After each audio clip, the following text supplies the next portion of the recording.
Hello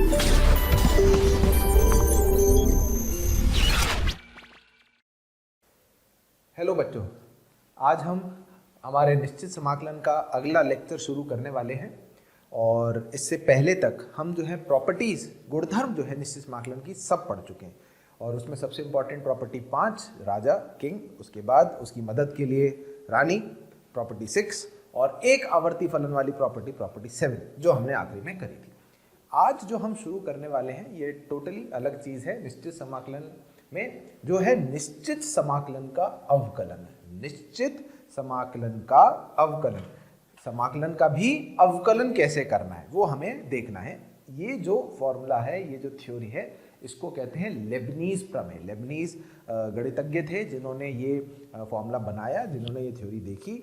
हमें इसको सिर्फ पढ़ना है, याद करना है और उसकी मदद से प्रश्नों को हल करना है। ठीक है भाई।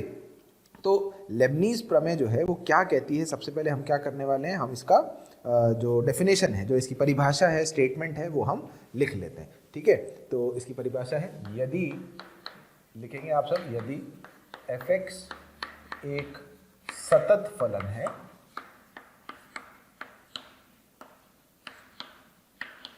यदि f(x) एक सतत फलन है और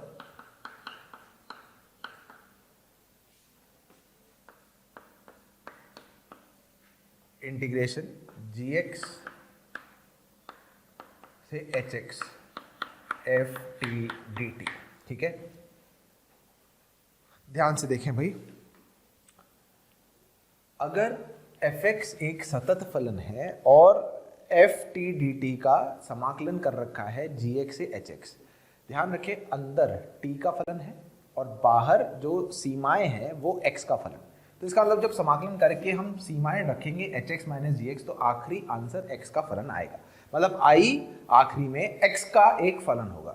तो अगर आपको i को अवकलन करना है x के सापेक्ष, i का अवकलन करना है x के सापेक्ष, तो लेबनीज जी ने ये बोला था कि आप इसका अवकलन ऐसे करोगे कि आप पहले t की जगह इंटीग्रेशन हटा दो, hx रखोगे, ये हो जाएगा f ऑफ hx। इसके लिए ये ध्यान रखना जरूरी है बेटा, अंदर t का फंक्शन और बाहर सीमाओं पे x का फंक्शन होना चाहिए, तभी कर सकते हो, नहीं तो नहीं कर सकते।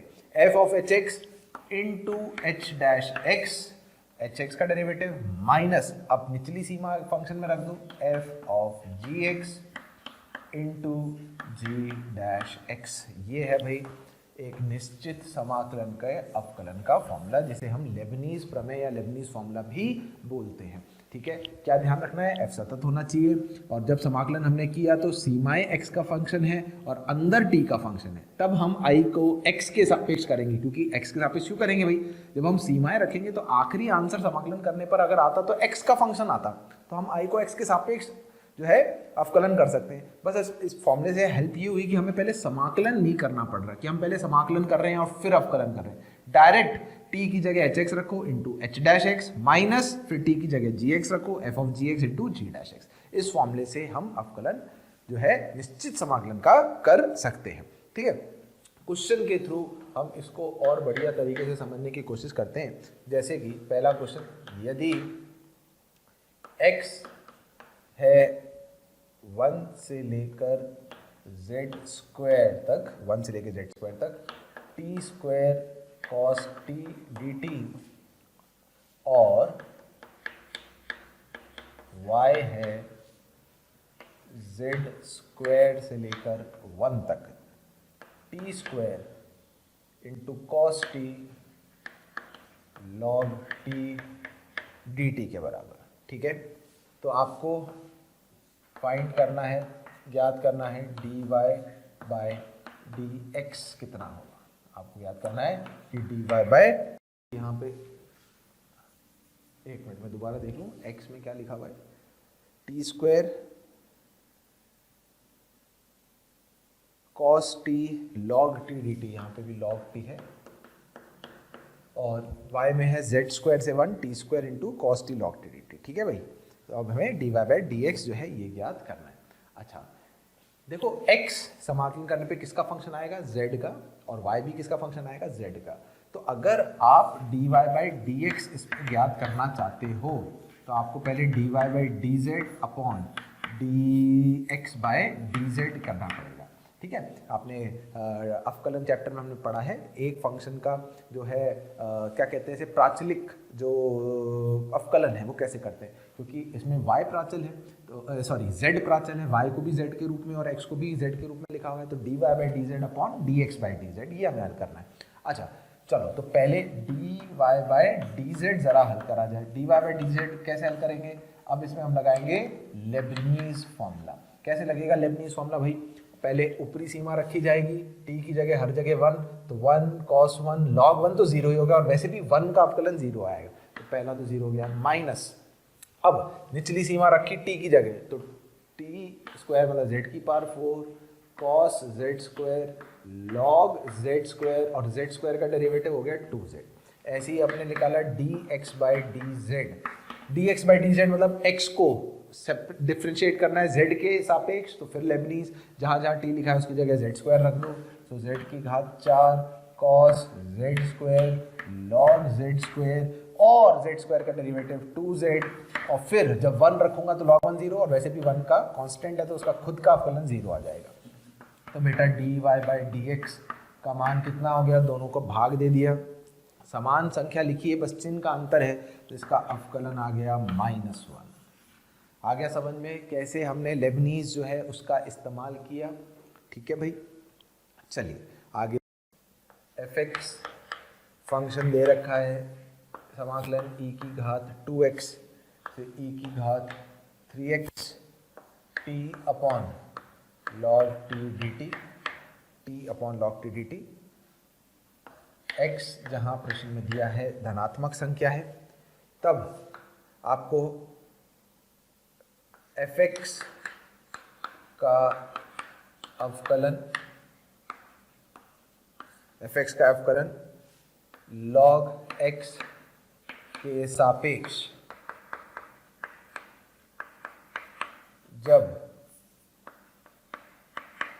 जब x बराबर log 2 है ज्ञात करें। ठीक है, क्या क्वेश्चन है भाई, क्वेश्चन ये है कि fx फंक्शन दिया हुआ है e की घात 2x से e की घात 3x तक समाकलन किया है t अपॉन log t का, x धनात्मक है, तो fx का अवकलन log x के सापेक्ष ज्ञात करना है, मतलब एक फंक्शन का दूसरे फंक्शन के सापेक्ष अवकलन ज्ञात करना है। fx तो है ही, तो मैं एक काम करता हूँ log x को क्या करता हूँ gx मान लेता हूँ, gx मान लेता हूँ किसको, log x को। तो मुझे जो निकालना है वो निकालना है f dash x upon g dash x। ठीक है, g डैश x मैं उम्मीद करता हूँ आप आराम से कर लोगे, लघु गुणक log x का अवकलन हो गया 1 बाई x। अच्छा f डैश x कैसे निकालें, f डैश x क्या है बेटा, समाकलन है, निश्चित समाकलन। तो हमें निश्चित समाकलन का अगर अवकलन करना है तो हमें लेबनीज प्रमेय का इस्तेमाल करना पड़ेगा। तो चलिए पहले हम एक काम करते हैं, f डैश x को सही से ज्ञात कर लेते हैं। चलिए f डैश x कितना होगा, मतलब x के सापेक्ष इसका अवकलन। तो जहाँ जहाँ t लिखा है ये x का फंक्शन है, ये t का फंक्शन है, और हमने जैसे ही t की जगह ये ऊपरी सीमा रखी तो e की घात 3x अपॉन log e की पावर 3x इनटू, अब e की पावर 3x का अवकलन तो वो होगा 3e की पावर 3x माइनस निचली सीमा रखेंगे तो e की घात 2x अपॉन log e की पावर 2x, और e की पावर 2x का अवकलन 2e की पावर 2x। ये हो गया f डैश x के बराबर बेटा। सही है, थोड़ा सा और सही से हल करना है, तो यहाँ से 3x नीचे आ जाएगा, 3 से 3 कटेगा, e की power 6x upon x minus e की पावर 4x अपॉन x। ये हो गया f डैश x का मान। अब एक फंक्शन का अवकलन दूसरे फंक्शन के सापेक्ष जो हमें निकालना है, तो हमने f dash x upon g dash x जब किया तो g डैश x खुद कितना था, 1/x, तो e raise to the power 6x minus e raise पर 4x upon x upon 1/x, ये कट जाएगा। और ये वाला मान हमें निकालना था जब x log 2 के बराबर है, तो ये हमारी आंसर हो गया e की पावर 6 log 2 माइनस e की पावर 4 log 2। लघु गणक की गुणधर्म का इस्तेमाल करके 2 और e को आपस में अगर बदला जाए तो log e ऊपर तो 1 हो जाएगा, ये 2 की घात 6 माइनस 2 की घात 4, 2 की घात 6 कितना हो गया भाई, 2 की घात 6 हो गया 64, और 2 की घात 4 हो गया 16, 64 माइनस 16 मतलब आंसर आखिरी कितना आ गया 48। ठीक है भाई, तो इस प्रश्न का आखिरी आंसर 48 आया। और इसमें वही हम क्या सीख रहे हैं, एक निश्चित समाकलन का समाकलन अवकलन, तो वो लगेगा लेबनीज प्रमेय से। और लेबनीज प्रमेय कैसे लगती है वो हमने इन प्रश्नों में देखा। ठीक है, करें भाई आगे कुछ। प्रश्न नंबर संख्या 3, यदि x बराबर 0 से y समाकलन dt upon under root 1 plus 6t square, dt upon root 1 plus 6t square और d2y बाय dx स्क्वायर का मान लैम्डा y के बराबर है, तब लैम्डा का मान कितना है ये हमें ज्ञात करना है। तब लैम्डा का मान कितना होगा ये चीज जो है हमें ज्ञात करनी है। ठीक है, अच्छा तो भाई d2y बाई dx स्क्वायर का मतलब है आप पहले dy बाई dx निकालो और फिर उसको x के सापेक्ष दोबारा से अवकलन करो, dy बाई dx का x के सापेक्ष अवकलन। तो भाई ये x जो है जब हम समाकलन करेंगे ये अंदर t का फंक्शन है और सीमा y पर है, तो ये x किसका फंक्शन आएगा, y का। तो मतलब मैं x को y के सापेक्ष अवकलन कर सकता हूँ, वो मैं किसकी मदद से करूंगा, वो लेबनीज की मदद से करूंगा। तो मैंने इसमें पहले ही x को y के सापेक्ष डिफरेंशिएट कर दिया, dx बाई dy आ जाएगा तो dy बाई dx भी आ जाएगा उसका प्रतिलोम। ठीक है, तो कैसे करेंगे भाई, जहां जहां t लिखा है उसकी जगह y रख देंगे, तो 1 upon under root of 1 plus 6y square, y का अवकलन 1 माइनस जब 0 का अवकलन करेंगे तो 0। तो इससे मैंने dy बाई dx निकाल लिया, dy बाई dx हो गया वर्गमूल 1 प्लस 6y स्क्वायर। ठीक है, क्या ये बन गया dy बाई dx। चाहो तो दोनों तरफ स्क्वायर कर दो, dy बाई dx क्योंकि मुझे अभी एक बार और डिफरेंशिएट करना है, is equals to 1 plus 6y square. अब डिफरेंशिएट वापस अवकलन करेंगे दोनों तरफ x के सापेक्ष। ठीक है ना, तो डिफरेंशिएट WRT मतलब विद रिस्पेक्ट टू, किसके सापेक्ष, x के सापेक्ष। तो dy बाई dx का होल स्क्वायर का डेरिवेटिव कितना होगा बेटा, 2 dy by dx into dy by dx का अवकलन d2y by dx square, chain rule कहते हैं इसको अपन, इज इक्वल्स टू 1 का 0 2 तो 12y इंटू y का डेरिवेटिव dy बाई dx। अब आप देख सकते हैं यहाँ से dy बाई dx को हम आराम से दोनों तरफ कैंसिल कर सकते हैं, क्योंकि हम जानते हैं dy बाई dx निश्चित तौर पर 0 से ज़्यादा होगा, under root 1 plus 6y square. तो y स्क्वायर वैसे ही धनात्मक, 1 जोड़ दिया तो ये धनात्मक ही है, तो dy बाई dx 0 हो नहीं सकता, ये हमने काट दिया। तो यहाँ से d2y बाई dx स्क्वायर की वैल्यू हमारे पास 6y आ गई। क्वेश्चन में ये लैम्डा y दे रखा था, तो कंपेयर करने पर लैम्डा का मान हमें कितना मिल गया बेटा, लैम्डा का मान हमें मिल गया 6। आगे समझ में। तो ये सब जो है क्वेश्चन बेटा उसी तरीके से करने के लिए हैं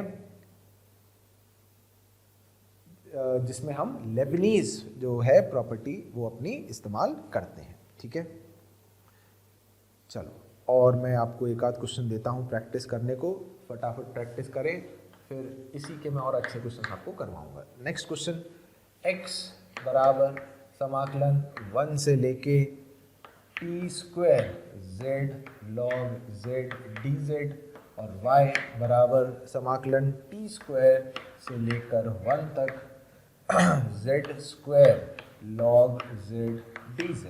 ठीक है, तो हमें dy बाई dx कितना है ये बताना है। ऑप्शन दे रखे हैं, ऑप्शंस है minus T square, B option है minus 2t square, C option है 1 और डी ऑप्शन है -1 अपॉन टी स्क्वायर। ठीक है, चलिए आप लोग कोशिश करिए ज़रूर से करने का, बाकी फिर मैं हल कर रहा हूँ, आप देखेंगे सही आंसर आया नहीं आया आपका ABCD में से। ठीक है, तो बेटा dy बाई dx हमें अगर निकालना है, y किसका फंक्शन आएगा बेटा, t का, और x किसका फंक्शन आएगा, t का।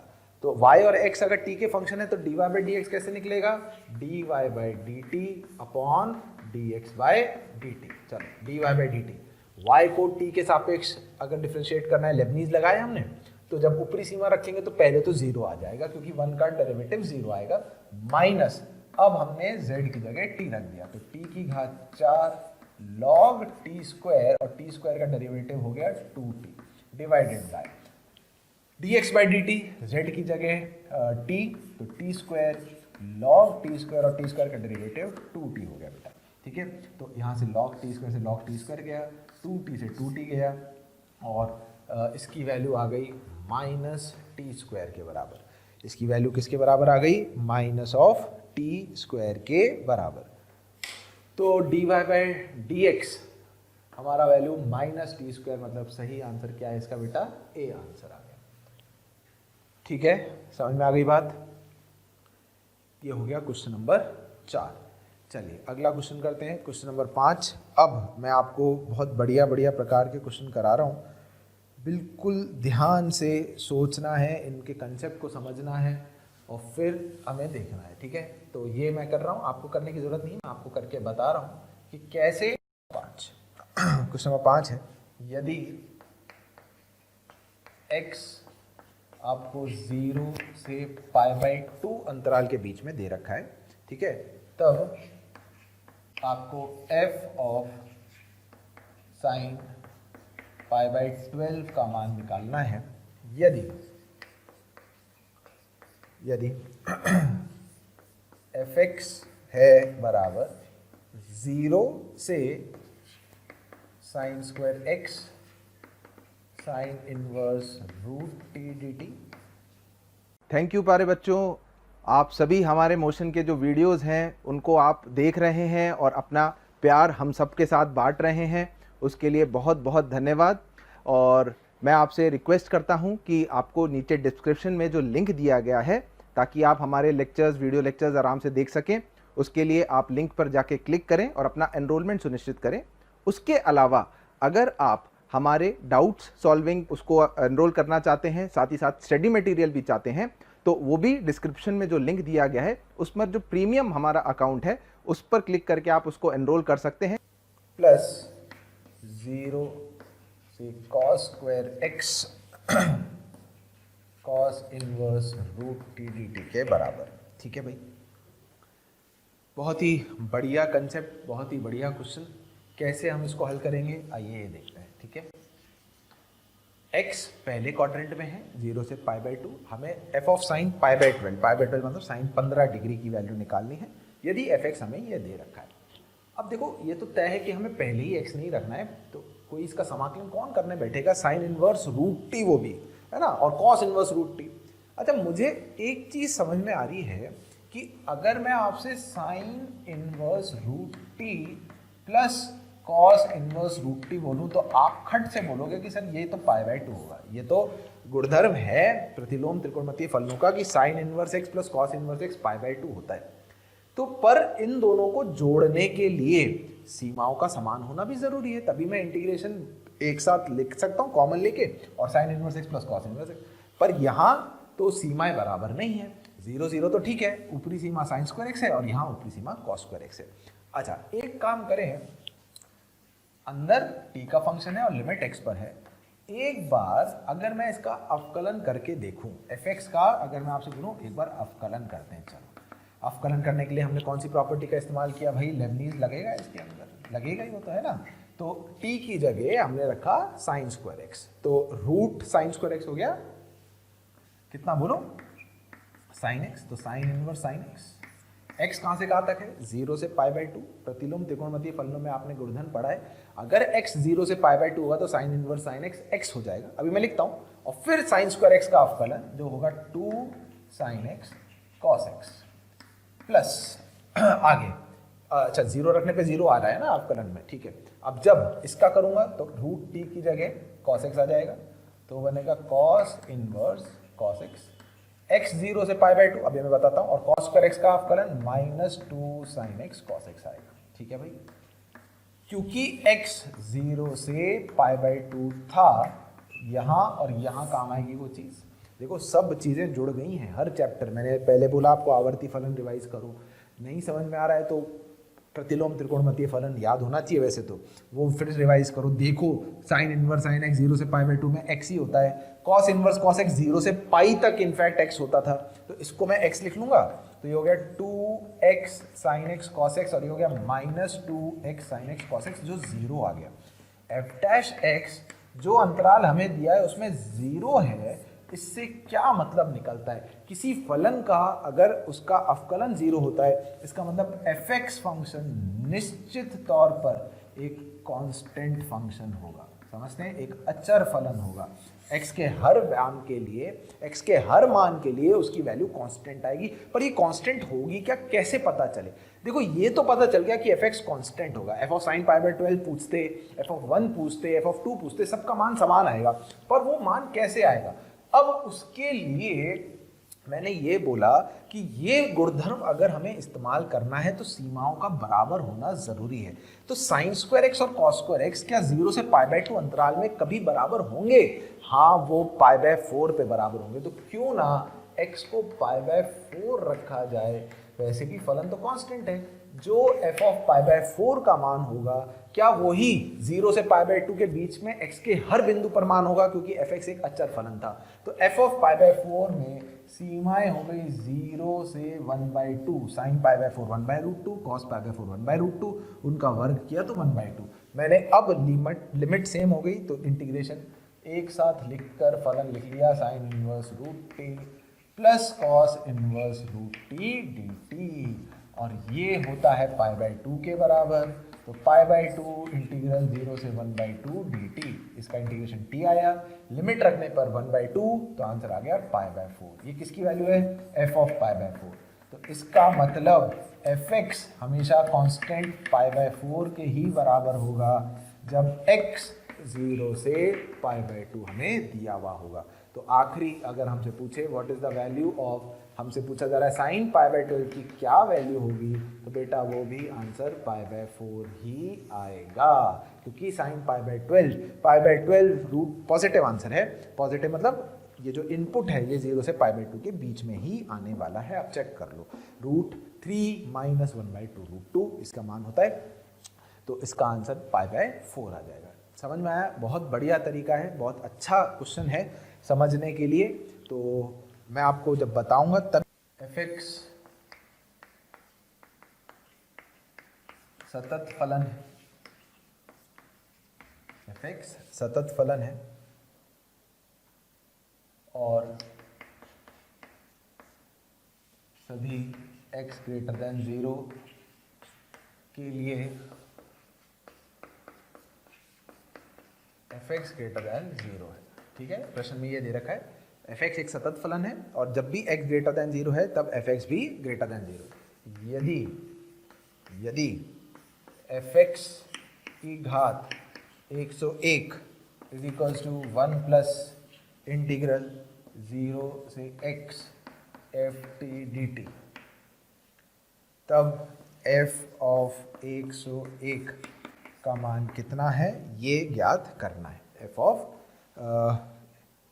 101 का मान कितना है हमें ज्ञात करना है। f एक सतत फलन है, x धनात्मक है, तो x धनात्मक के लिए fx धनात्मक है, तो ये हमें ज्ञात करना है। चलिए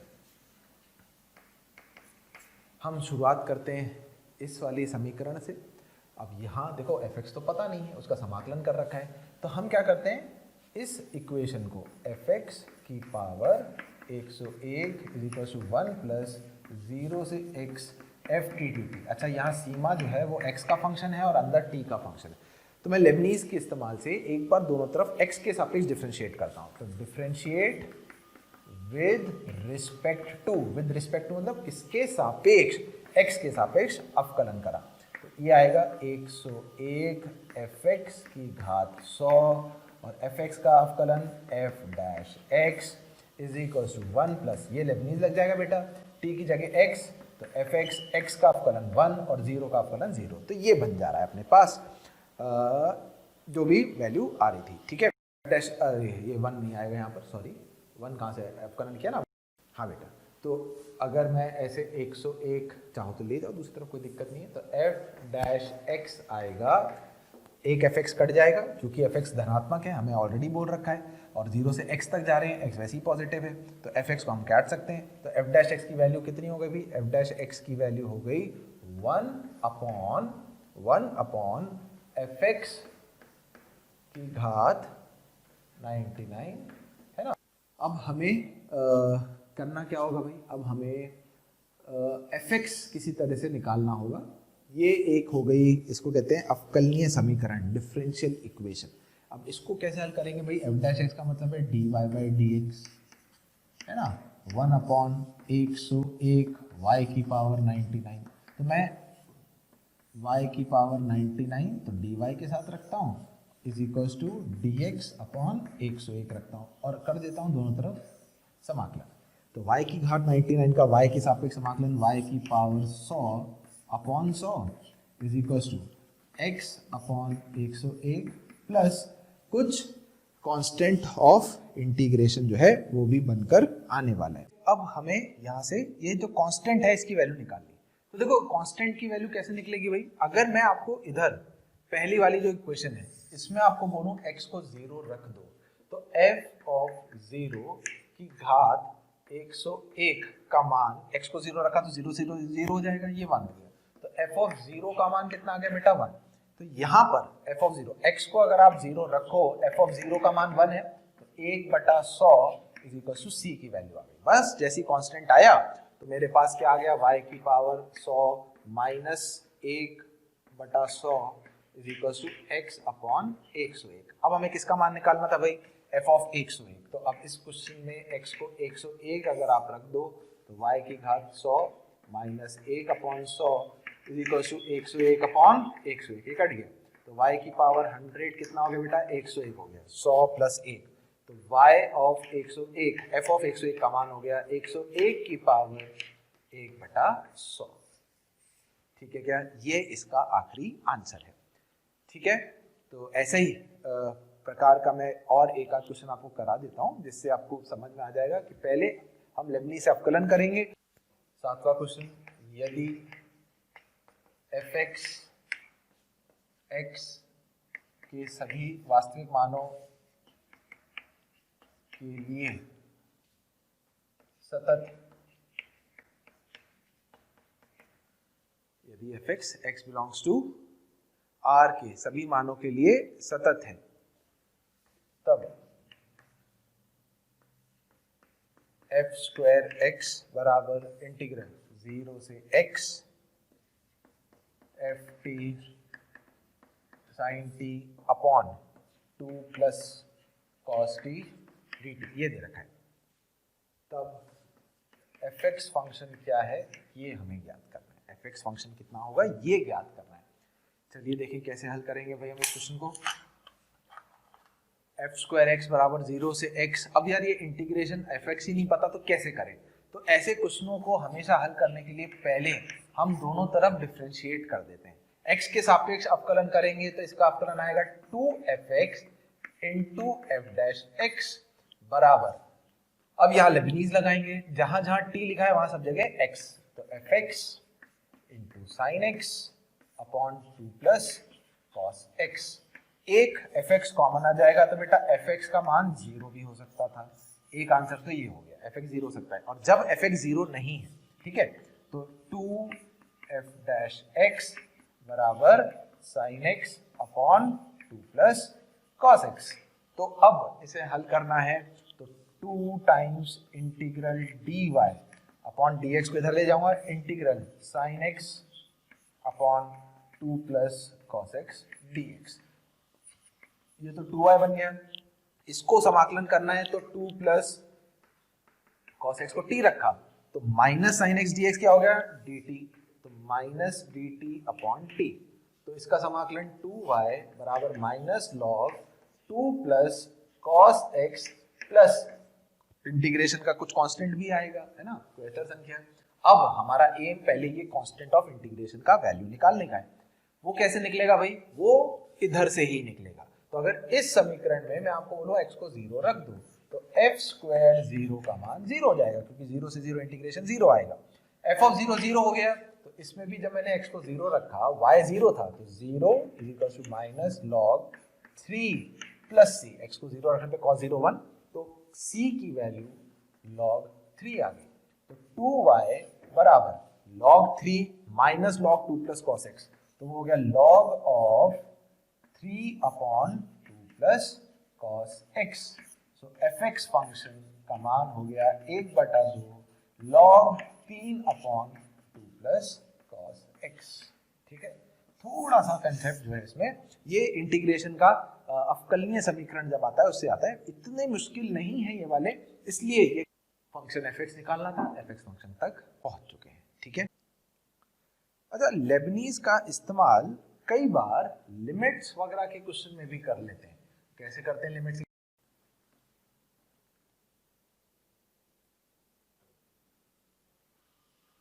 मान लीजिए आपको लिमिट निकालनी है, x 0 की तरफ जा रहा है, लिमिट x 0 पर, समाकलन 0 से x square cos t square dt upon x sine x, ये हमें समाकलन करना है। पहले एक मैं करके बताता हूँ, फिर आप कोशिश करेंगे। तो बेटा सबसे पहले हम ये देखेंगे कि लिमिट के क्वेश्चन में कौन सा अनिर्धारित रूप है।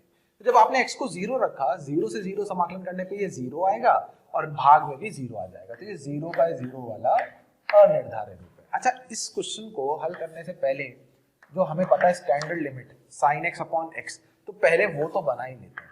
लिमिट x अप्रोचेस 0, ऊपर वाले को रहने दो ऐसे, 0 से x square cos t square, क्योंकि cos t स्क्वायर का कैसे करेंगे वही हम समाकलन करने में, तो फिर t स्क्वायर को कुछ मानना पड़ेगा, z वेट, और फिर आगे बढ़े, उससे अच्छा भी रहने दो। और इसको एक x से गुणा भाग कर दो, यहाँ x स्क्वायर आ जाएगा sin x अपॉन x, जब x 0 की तरफ जाता है तो 1 होता है।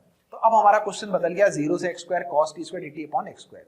अब मैं लगाऊंगा लॉपिटल, सीखा था भाई हमने लॉपिटल रूल लगाना।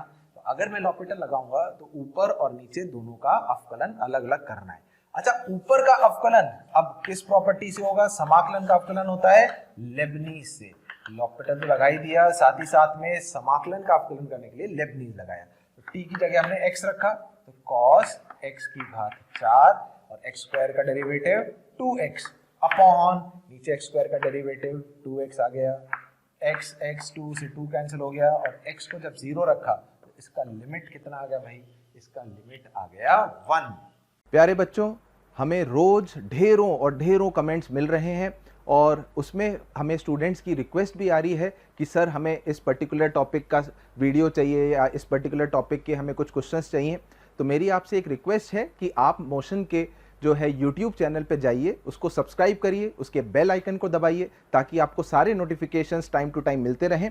क्योंकि हमें ज़्यादातर जिन चीज़ों की रिक्वेस्ट मिल रही है, जिस वीडियो की रिक्वेस्ट मिल रही है, आप यूट्यूब चैनल पे जाके चेक करेंगे तो आप देखेंगे कि हमने ऑलमोस्ट सारे ही जो वीडियोस हैं वो अपलोड कर रखे हैं।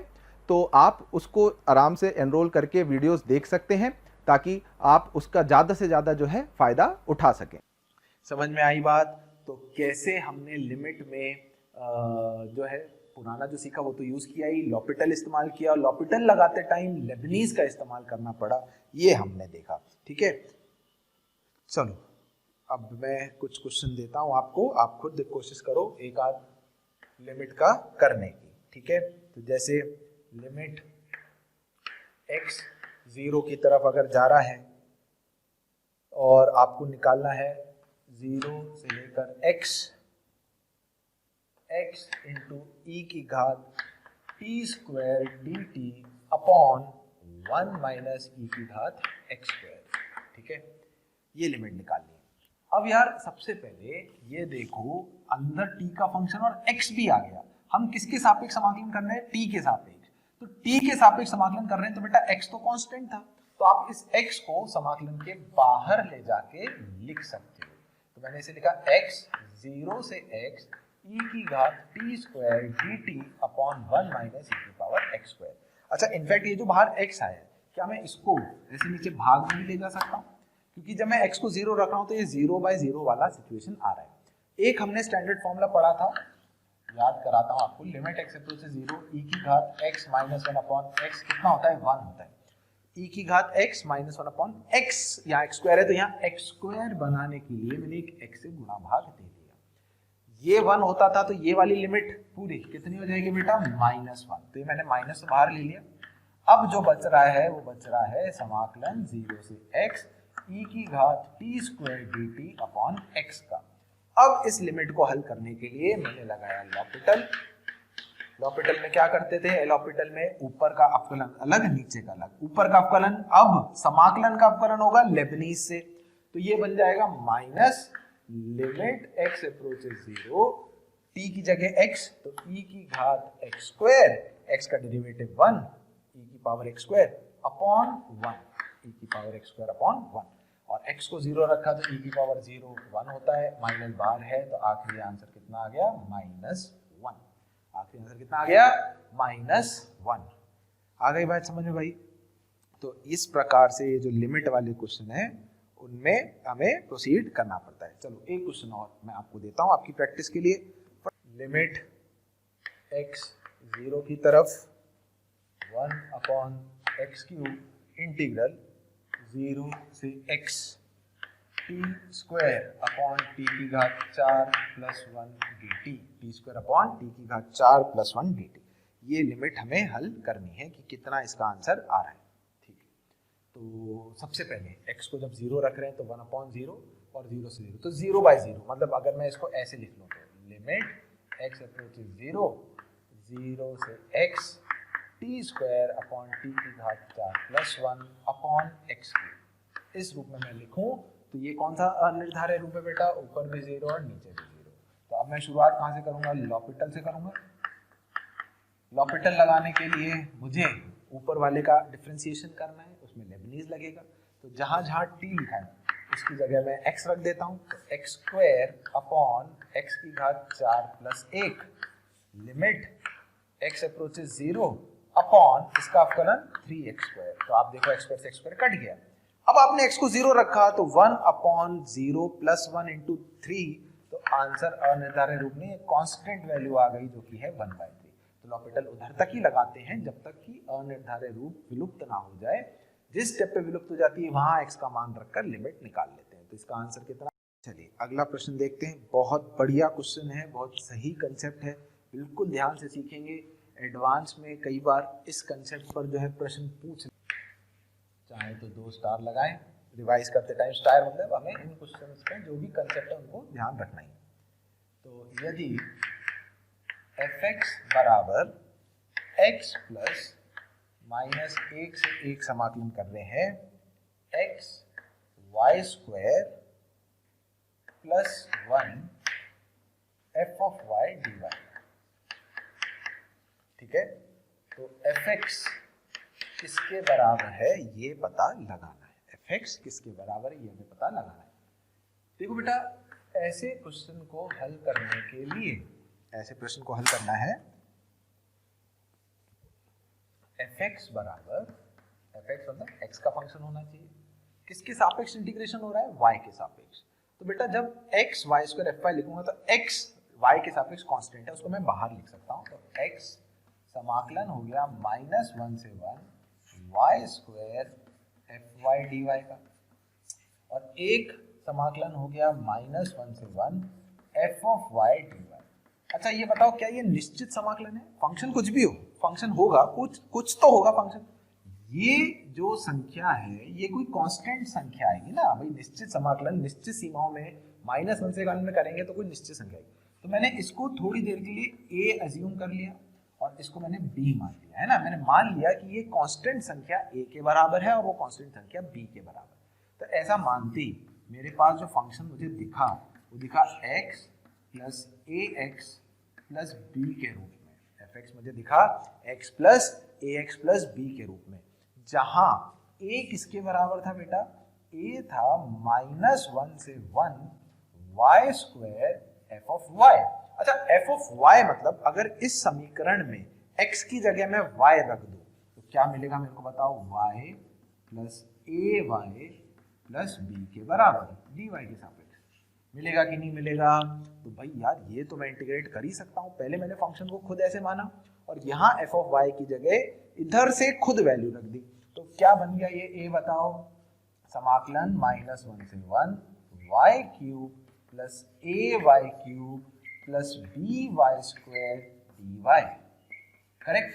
चलो तो मैं इंटीग्रेशन कर रहा हूं यहाँ पर, y³ का इंटीग्रेशन 1 प्लस a, y³ का इंटीग्रेशन y की घात 4/4 और वाई स्क्वायर का इंटीग्रेशन by3 और लिमिट हमें डालनी है -1 से 1। तो पहले 1 रख देते हैं, तो 1 plus a/4 plus b/3 minus, अब -1 रख देते हैं बेटा, -1 रखें तो 1 प्लस a/4 माइनस b/3।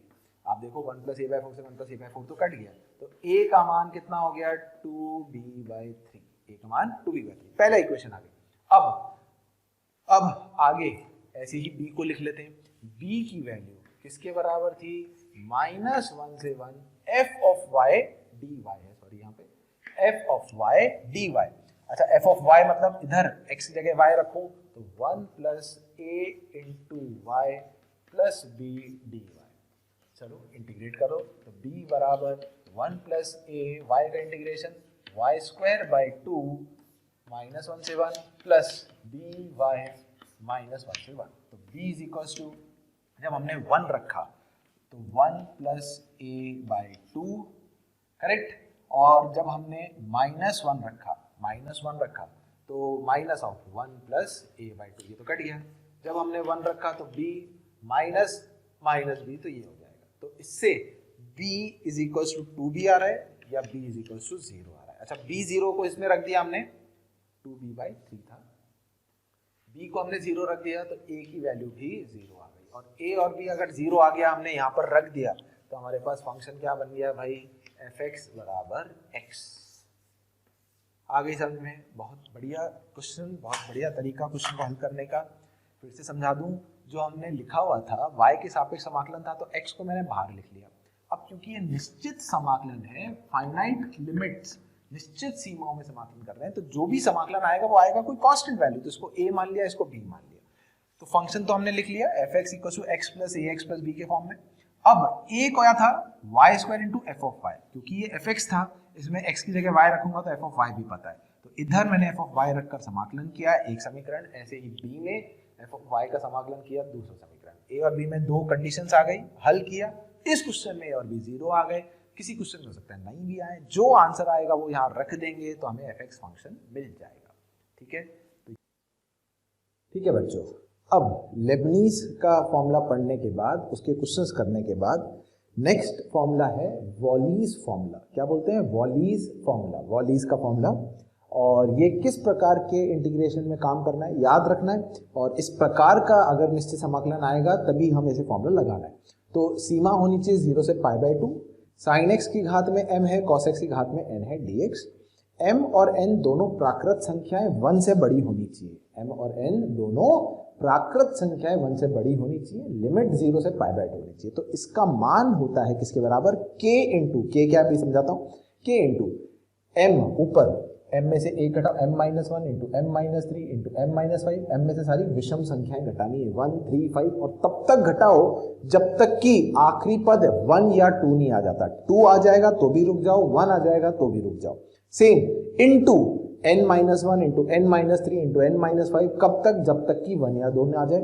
और इसको पूरे को भाग करना है किससे, m plus n into m plus n, नीचे से सम संख्याएं घटानी, 0 से शुरू करते हुए, तो m plus n minus 0, m plus n minus 2, m plus n minus 4, और करते जाओ जब तक कि 1 या 2 नहीं आ जाए। और यहाँ पर k क्या था, k की वैल्यू या तो π/2 होगी या 1 होगी। k π/2 होगा यदि m और n दोनों घात सम है, और 1 होगा यदि m और n घात जो है सम के अलावा कुछ भी है। कुछ भी है मतलब एक सम है एक विषम है, या ये विषम है और ये सम है, या दोनों विषम है। तो बाकी के 3 केसेस में k 1, और अगर दोनों सम है तो k का मान π/2 यहां रखना है। डायरेक्ट आप इसके इंटीग्रेशन की वैल्यू लिख सकते हो। तो कुछ क्वेश्चंस में ये बहुत आसान कर देता है कैलकुलेशन, जल्दी से आंसर आ जाता है। जैसे कि क्वेश्चन करके मैं आपको बताता हूं। मान लो आपको वैल्यू निकालनी है समाकलन 0 से π/2 की, और ये है sine cube x into cos की घात 6x। अब आप देख सकते हो इतनी बड़ी पावर्स है कॉस की घात 6, तो इसको समाकलन हल करके करना, सिंप्लीफाई करके करना मुश्किल है। तो हम इसमें डायरेक्ट लगाएंगे वॉलीज फॉर्मूला। m और n दोनों प्राकृत संख्याएं और दोनों 1 से बड़ी हैं। अच्छा, एक सम है एक विषम है, तो हम k का मान 1 रखेंगे। तो इसकी वैल्यू कितनी आएगा भाई, k का मान तो 1 हो गया। पावर में 3 से शुरू करेंगे, 3 में से 1 घटाएंगे, 3 में से 1 घटा के कितना आ गया, 2 आ गया। तो आगे नहीं जाना है, 3 माइनस 3 तो 0 हो जाएगा, जब तक 1 या 2 नहीं आएगा तब तक घटाना था। तो ये पहला पार्ट तो खत्म हो गया। अगला 6 में से -1 करूंगा, फिर 6 में से 3 घटाऊंगा, फिर 6 में से 5 घटाऊंगा। अब 5 करके 1 आंसर आया तो यहाँ रुक जाऊंगा। अब मुझे इसको भाग करना है इन दोनों को योग, 6 + 3 कितना 9, फिर 9 में से 2 घटाऊंगा, फिर 9 में से 4 घटाऊंगा, फिर 9 में से 6 घटाऊंगा और 9 में से 8 घटाऊंगा। 8 घटा के 1 आया तो यहाँ रुक जाऊंगा। तो आंसर कितना हो गया बेटा, ऊपर आ गया 2 × 5 × 3 × 1 अपॉन 9 × 7 × 5 × 3 × 1। 5 3 5 3 तो कट जाएगा, तो 2/7 9 जा 63। तो इसका सही उत्तर कितना हो गया भाई, 2/63। इसको हल करने पर ये आंसर आएगा। तो वॉलीस फॉर्मूला इस प्रकार के क्वेश्चन में बहुत आसानी से हमें। अगला प्रश्न है, बच्चों अगर आपको हमारे द्वारा बनाए गए वीडियोस, हम जो उसमें आपको पढ़ा रहे हैं वो पसंद आए तो आप उन वीडियोस को ज़रूर शेयर करिए, लाइक करिए और शेयर करिए, ताकि वो वीडियोस ज़्यादा से ज़्यादा ज़रूरतमंद बच्चों तक पहुंच सके और वो सब भी उन वीडियोस से अपने आप का फ़ायदा जो है वो ले सकें। आप लोगों का ढेर सारा स्नेह और प्यार देखकर हमारी पूरी मोशन की टीम जो है वो बहुत मोटिवेटेड है और हम उतने ही मोटिवेशन से आपके बेहतरमंद के लिए बहुत ही अच्छे वीडियोस बनाने की कोशिश कर रहे हैं और हम पूरी कोशिश कर रहे हैं कि आपको ज़्यादा से ज़्यादा और बेहतर से बेहतर कंटेंट प्रोवाइड किया जा सके। आपको इस समाकलन का मान निकालना है 0 से लेकर पाई तक, x इंटू साइन की घात 4x इंटू कॉस की घात 2x dx। ये तो मैंने पार फिर भी थोड़ी कम दी है, कॉस की बार 6 भी हो सकती थी। तो जो भी होगा हमें इसका मान निकालना है। पर हम ये देख रहे हैं लिमिट 0 से पहले तो पाई है, यहाँ x है, तो हम पहले क्या करेंगे भाई, ऐसा नहीं कि उठाते ही देखते ही वॉलीस फॉर्मूला लग जाएगा। हमें निश्चित समाकलन की गुणधर्म का यूज करके थोड़ा सा प्रॉपर्टी लगा के सॉल्व तो करना ही।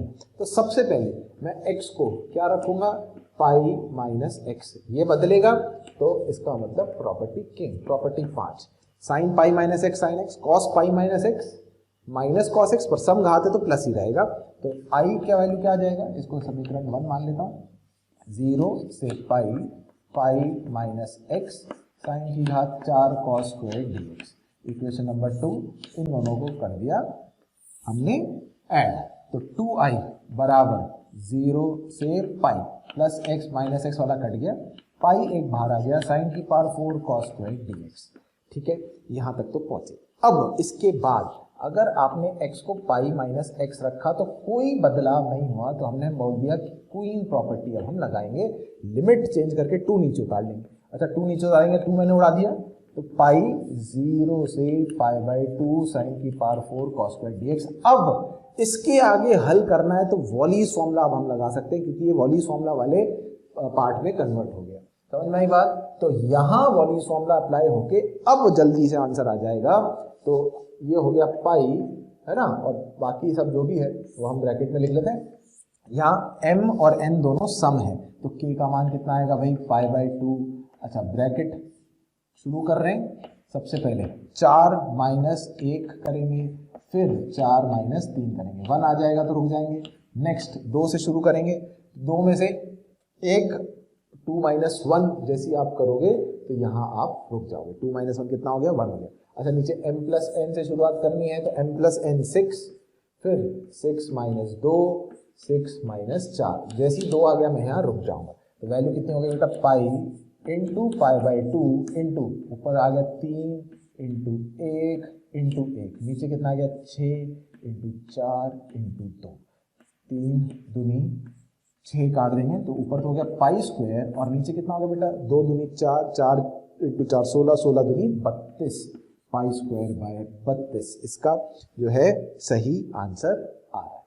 समझ में आ गया? तो ऐसा नहीं कि उठाते ही वॉलीस फॉर्मूला आखिरी में स्टेप पर जब कैलकुलेशन और लेंथी हो जाती उस समय एक्टिवेट होता है, जब 0 से पाई बाई 2 लिमिट आ जाती है और साइन और कॉस की कुछ प्राकृत संख्याएं घात में आती है, तो उस समय हम वॉलीस फॉर्मूला लगाकर फटाफट हमारा आंसर लिख सकते हैं। तो याद करने की बात है, याद करो टेस्ट से पहले एक बार।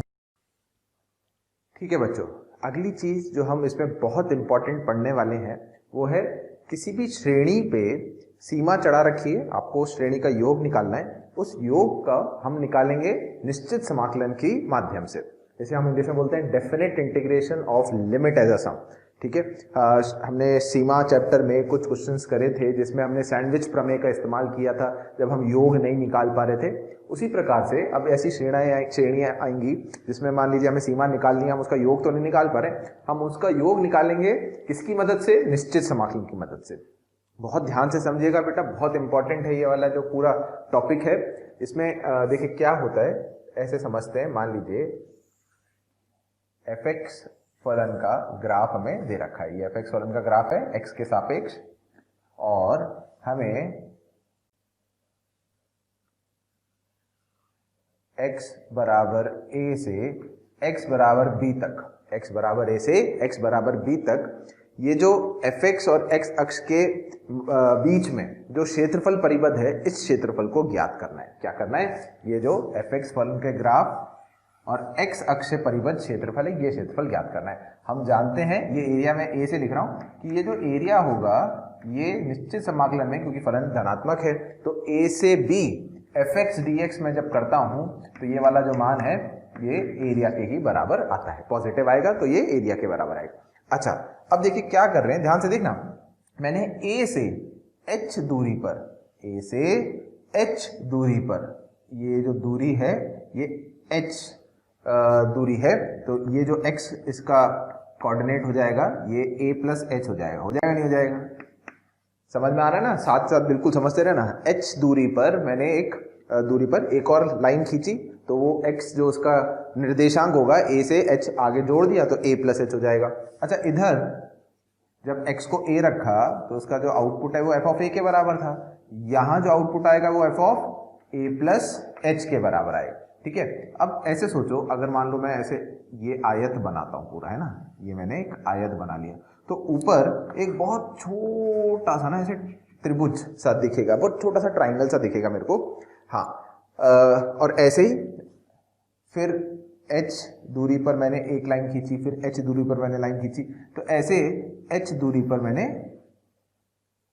इसकी काफी सारी जो है लाइनें जो है वो खींचता चला गया। ठीक है, अच्छा, इस आयत का क्षेत्रफल आप बता सकते हो कितना होगा? इस आयत का क्षेत्रफल, इस आयत का क्षेत्रफल अगर आप देखो तो इसकी चौड़ाई तो h है और इसकी जो लंबाई है f ऑफ a के बराबर है। होगी नहीं होगी? h into f of a, h into f of a। अच्छा, अगला ये वाला जो आयत है, ये देखो ऐसे, तो यहाँ पर भी मैंने आयत बनाया, ये जरा सा इधर ऊपर एक त्रिभुज सा, या आप मान सकते हो ऐसा क्षेत्र बनेगा।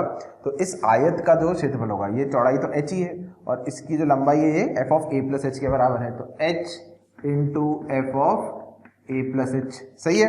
और ये लास्ट में ये जो होगा, ये वाली जो होगी, ये किसके बराबर हो जाएगा भाई? ये हो जाएगा ऐसे, ऐसे मानो n हमने आयत बनाए हैं, ठीक है ना, ऐसे हमने n जो है सरल रेखाएं खींची हैं, तो ये लास्ट में आ गया a प्लस इसका जो x कोऑर्डिनेट होगा ना, मैं यहाँ लिख देता हूँ a प्लस एन एच। ठीक है, ऐसे मान सकते हो, a प्लस एन एच जो होगा ये इसके बराबर, या n minus one, n h पद है ना, तो a plus n minus one into h इसके बराबर होगा। ठीक है, ये अपन को समझ लेना है। अच्छा, ये भी ऐसे आयत मैं बना देता हूँ कि इसका जो क्षेत्रफल है ये आ रहा है। अच्छा, अब लास्ट में ऐसे चलता रहेगा और आयत का क्षेत्रफल h a plus n minus one h के बराबर आएगा। ठीक है, अच्छा, अब ध्यान से सुनना, अगर मैं इस पे लिमिट h 0 की तरफ ले जाऊं, ध्यान रखना h, ये जो चौड़ाई है मैंने बहुत कम कर रखी है, बहुत जरा सी, तभी, क्योंकि मैं ये इसलिए कर रहा हूं क्योंकि जो ऊपर वाले ऐसे क्षेत्र आ रहे थे, मैं चाहता हूं कि इसका क्षेत्रफल न्यूनतम से न्यूनतम हो जाए, ताकि ये जो क्षेत्रफल हमें निकालना था a से लेकर b तक का परिबद्ध क्षेत्रफल, वो इन आयतों से ही काम चल जाए। तो अगर मैं h को बहुत कम कर दूंगा तो ये वाला ऊपर वाला क्षेत्र जो होगा बहुत ही जरा सा हो जाएगा, लगभग 0 उसका क्षेत्रफल आएगा। तो ये ऐसा लगभग जब 0 की तरफ जा रहा होगा तो मैं ये कह सकता हूं कि ये जो आयत है लगभग एक लाइन ही हो गई, और ऐसी कितनी लाइनें आएंगी? अनंत लाइनें आएंगी। ऐसी कितनी लाइनें आ जाएंगी भाई? अनंत लाइनें आएंगी। ठीक है, तो h तो जो है वो 0 की तरफ जा रहा था। अच्छा, x इक्वल टू a से x इक्वल टू b तक, x इक्वल टू a से x इक्वल टू b तक की दूरी की चौड़ाई कितनी है टोटल? b माइनस a, बड़ी में से छोटी वैल्यू घटा दो, तो ये जो चौड़ाई होगी टोटल b माइनस होगी। और इन b माइनस a चौड़ाई में कुल n आयत हैं, कुल n आयत हैं, और एक आयत की चौड़ाई कितनी थी h, कुल n आयत हैं और एक आयत की चौड़ाई h है, तो h प्लस h टोटल चौड़ाई nh, और b और a के बीच की दूरी b माइनस है, तो ये b माइनस बराबर nh हो गया।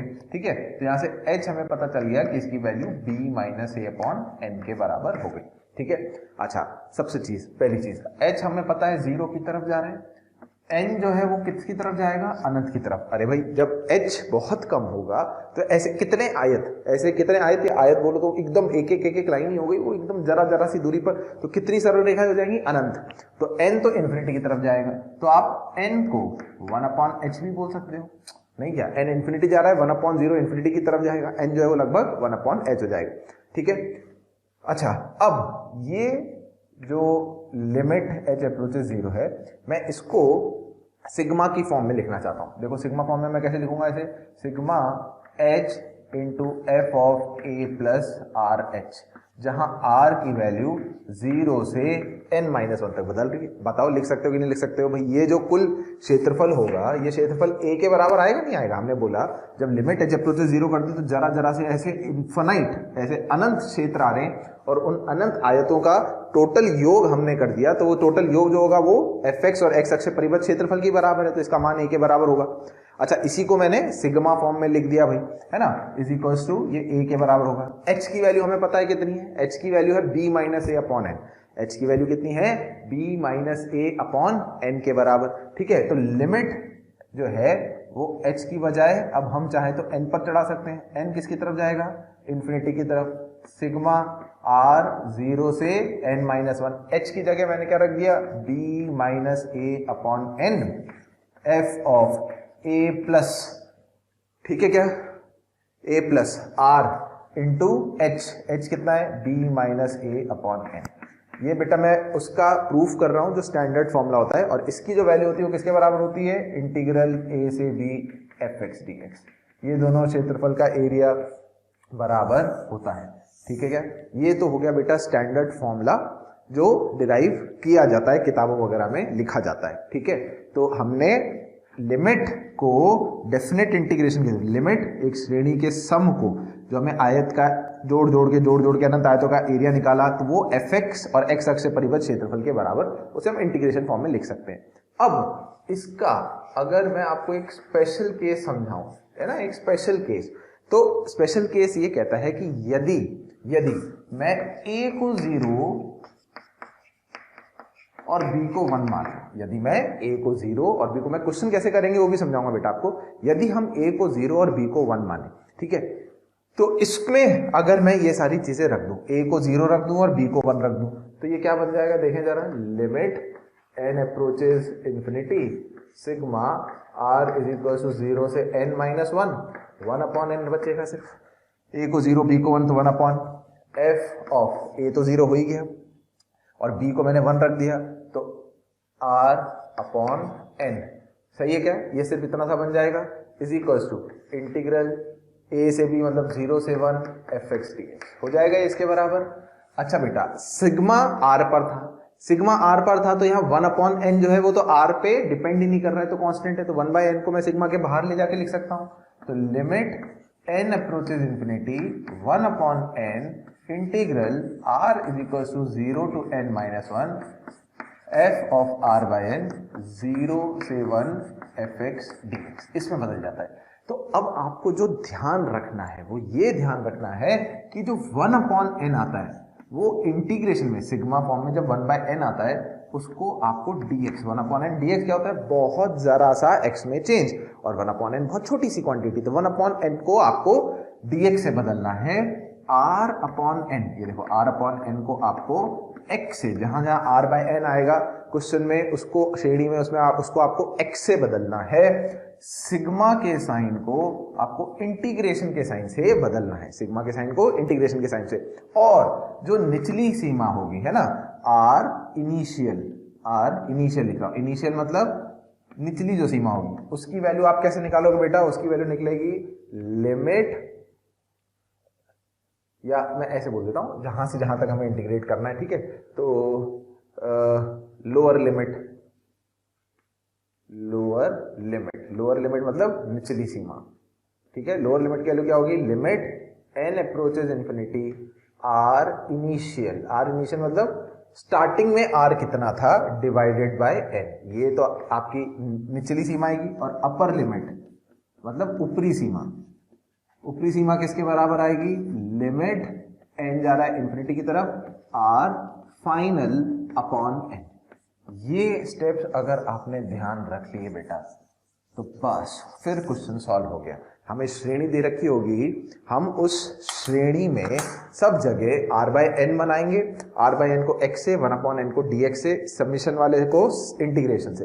और इंटीग्रेशन की सीमाएं कैसे आएगी, तो जो इनिशियली पहला r जहां से शुरू हो रहा है उसको n से डिवाइड कर दो, लिमिट n अप्रोचेज इंफिनिटी, और ऊपरी r की जो आखिरी वैल्यू थी उसको n से डिवाइड करके लिमिट निकालो, तो उस इंटीग्रेशन की सीमाएं आ जाती हैं। तो इस प्रकार से हम श्रेणी का योग with the help of definite integration solve कर सकते हैं। हमारे जो मेजर काम का है वो ये है। ये तो प्रूफ था जो किताबों में लिखा जाता है कि कैसे हमने एक श्रेणी के योग को डेफिनेट इंटीग्रेशन के थ्रू कंपेयर किया, ठीक है।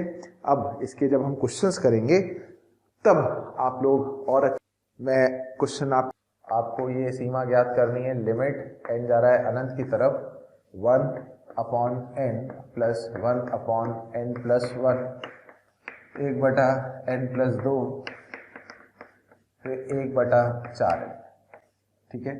ये श्रेणी का योग हमें याद करना है।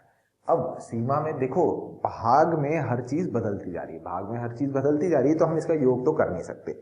सैंडविच प्रमेय एक तरीका हो सकता है, वो आप कोशिश करो, पर सैंडविच प्रमेय से भी आंसर